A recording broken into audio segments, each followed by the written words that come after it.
Les origines du conflit. Il était une fois, dans la Grèce antique, un roi puissant nommé Priam, qui régnait sur la ville prospère de Troie. Priam avait de nombreux enfants, mais l'un d'eux, Hector, était connu comme le plus vaillant des guerriers. Un jour, les dieux décidèrent d'organiser un banquet pour célébrer le mariage de Théti, la déesse de la mer, et de Pélée, un roi mortel. À ce festin, tous les dieux furent invités, sauf Héri, la déesse de la discorde. Offensé, Héri décida de se venger en lançant une pomme d'or sur la table, portant l'inscription à la plus belle. 3 déesses se disputèrent la pomme, Héra, Athéna et Aphrodite. Elles demandèrent à Paris, le prince de Troie, de trancher le litige. Chacune d'elles lui offrit un cadeau irrésistible. Héra lui promettait le pouvoir, Athéna la sagesse, et Aphrodite l'amour de la plus belle femme, Hélène, la femme de Ménéla, roi de Sparte. Séduit par la promesse d'Aphrodite, Paris choisit de lui donner la pomme. Ce choix aurait des conséquences désastreuses.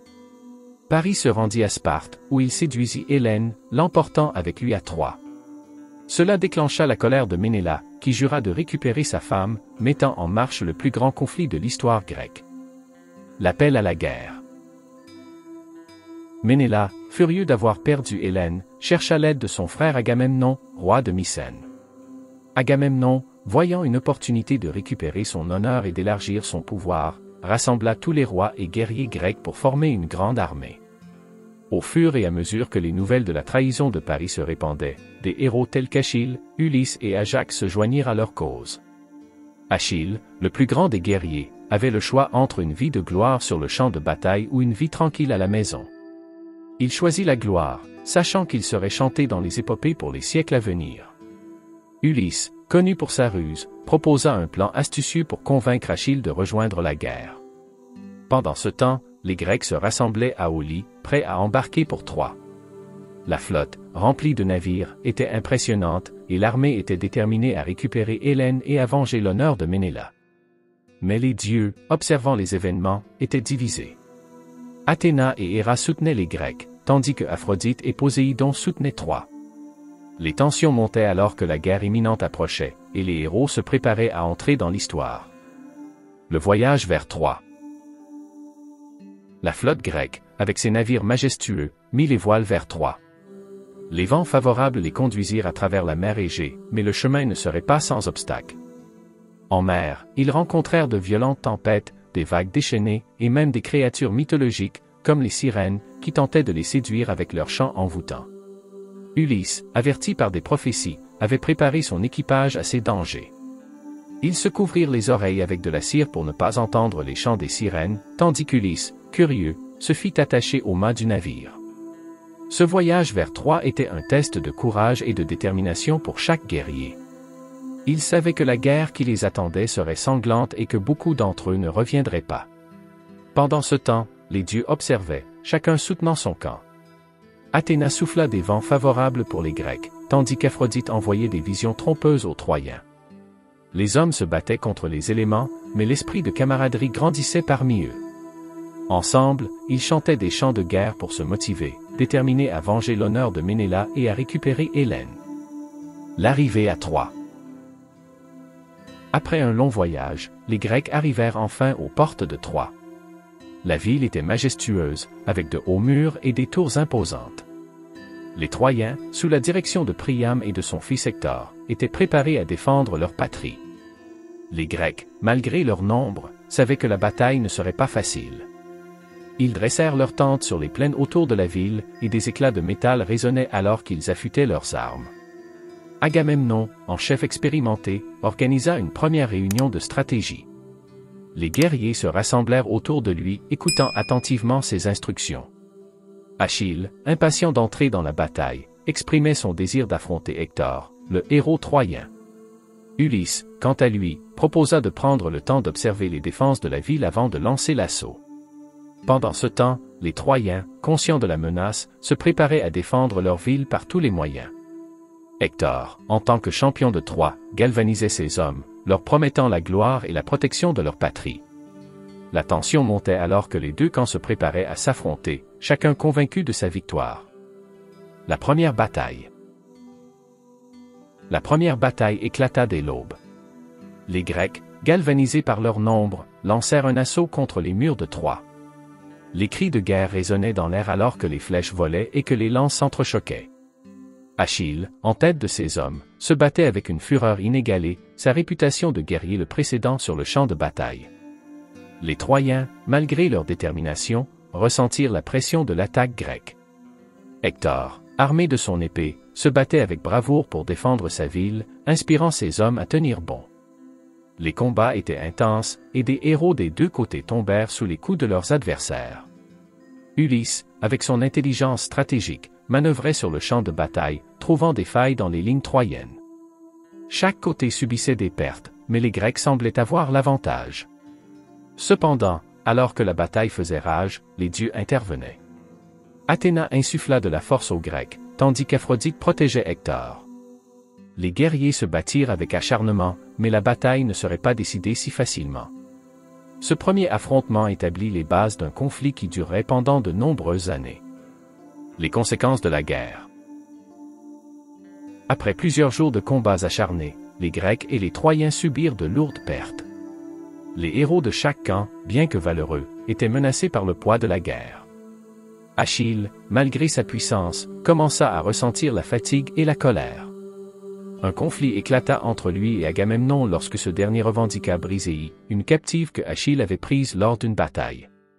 Offensé, Achille se retira du combat, refusant de se battre pour un roi qui ne respectait pas son honneur.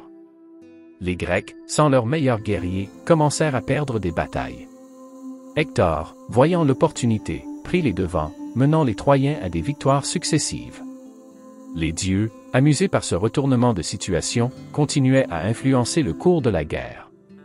La tension entre Achille et Agamemnon ne faisait qu'aggraver la situation, et Ulysse tenta de réconcilier les deux. La guerre, cependant, avait des conséquences dévastatrices, non seulement pour les guerriers, mais aussi pour les familles des soldats. Les cris de deuil et la douleur de la perte résonnaient à travers les camps. Le conflit ne touchait pas seulement les combattants, mais aussi les innocents, et les horreurs de la guerre commençaient à se dévoiler. Le duel entre Achille et Hector. Finalement, Achille, rongé par la colère et le chagrin, décida de reprendre les armes. La mort de son ami Patrocle, tué par Hector, fut le catalyseur de son retour sur le champ de bataille. Achille, fou de rage, chercha à venger la perte de son ami, et sa soif de vengeance le rendit presque invincible. Il se lança dans la bataille avec une fureur inégalée, tuant des dizaines de Troyens sur son passage. Les murs de Troie tremblaient sous les assauts d'Achille, et la ville semblait sur le point de tomber. Hector, réalisant qu'il devait défendre sa ville et sa famille, accepta le défi d'Achille à un duel.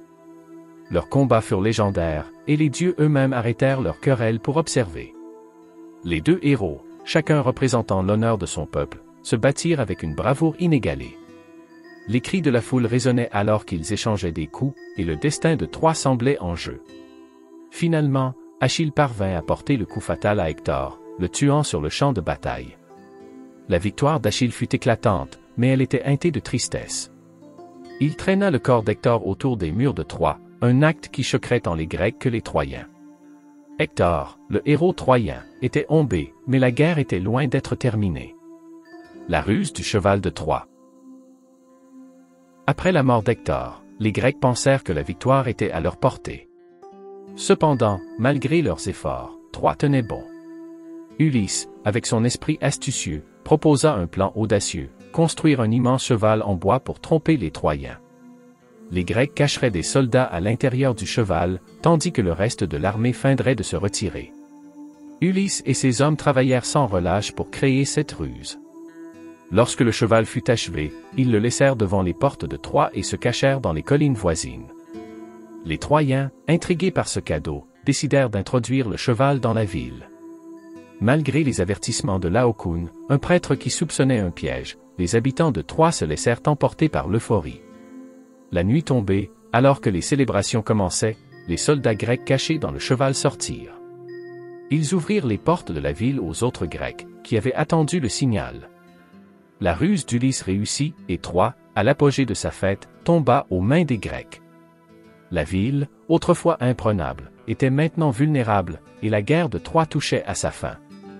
La chute de Troie. À l'intérieur de la ville, le chaos s'installa rapidement. Les Grecs, armés et prêts à se battre, se jetèrent sur les Troyens, qui n'avaient pas anticipé une telle trahison. Les cris de guerre résonnaient à travers les rues de Troie alors que les deux camps s'affrontaient dans un combat désespéré. Achille, bien que déjà éprouvé, menait ses hommes avec une détermination renouvelée. Les soldats grecs, galvanisés par la surprise de leur attaque, prirent rapidement le dessus. La destruction était totale, et les habitants de Troie, pris au dépourvu, luttaient pour défendre leur ville. Priam, le roi, errait dans les ruines, pleurant la perte de ses fils et de sa patrie. Les femmes et les enfants cherchaient refuge, tandis que les guerriers troyens se battaient désespérément. La ville, autrefois prospère, se transformait en un champ de désolation.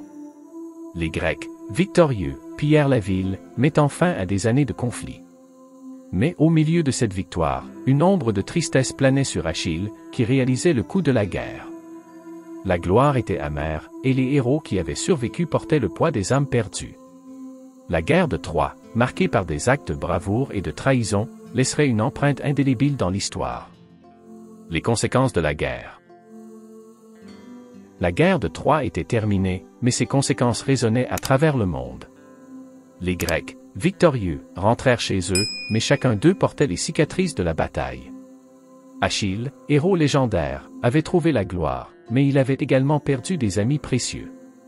Son cœur était lourd de chagrin et de regrets. La ville de Troie, autrefois majestueuse, était désormais un souvenir tragique. Priam, roi déchu, avait perdu ses fils et sa patrie, et Hélène, victime d'un amour contrarié, se retrouvait dépossédée de tout. Les dieux, ayant joué un rôle dans le conflit, observaient les conséquences de leurs actions. La guerre avait été un jeu de pouvoir, mais elle avait également révélé la fragilité des liens humains.